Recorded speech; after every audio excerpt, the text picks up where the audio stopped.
It's Chris. Been thinking about the last video, and I think I overstated things just a little bit. I can't remember if I explicitly said this or not. I think I implied it more than it said it explicitly. I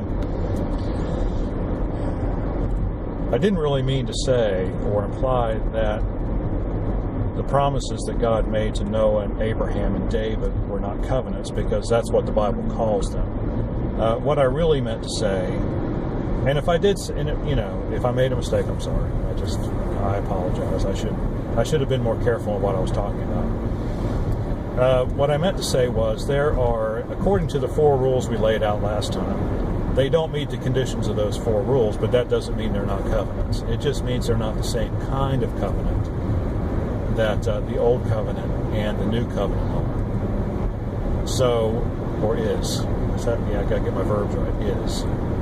So, I think what we need to do instead is define 2 different kind of covenants, because that's what they are. They're not the same. They have one important difference, and the important difference is that under these promises that God made to Abraham and Noah and David and the other covenants that are in the Old Testament, there was nothing that man had to do to make them come to pass or come to fruition.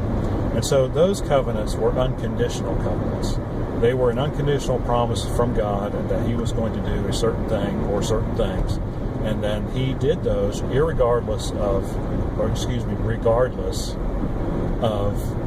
what man did or didn't do. And He was going to ensure that what He said would come to pass, or will come to pass.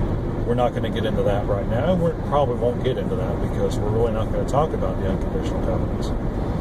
Because the whole purpose of the exercise here is to get to the Old Covenant and the New Covenant. We're just kind of taking a side road here to kind of differentiate them from the unconditional promises. But they're still called covenants, so they are covenants.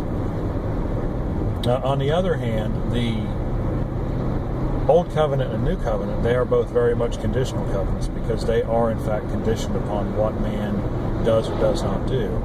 And I think most people have no problem saying the Old Covenant is a conditional covenant, because God, there's several verses that indicate it's very conditional. The New Covenant is a conditional covenant, and we're not going to really get into that today. Just please know in advance that you don't have to worry. I'm not trying to make you earn your salvation, but it is a conditional covenant, and there's one important way that it is, and it's another very important way in which it was fulfilled. And so, but I just don't want to get into that now, because that's beyond. See, you start talking about covenants, and it is difficult to stop, because there's always the next thing to talk about. So this video is just simply me saying this. There's 2 different kinds of covenants found in the Old Testament. One is unconditional, and is basically just a promise or promises that God has made to whoever He's making them to.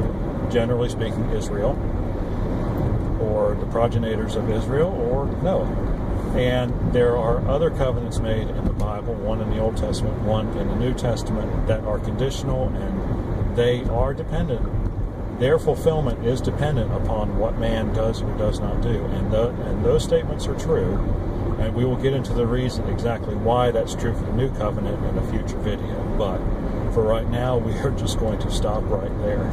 And next week, I think we probably will get into the Old Covenant, unless I think of another avenue of thought that I need to clarify before we get there. But I don't think there is.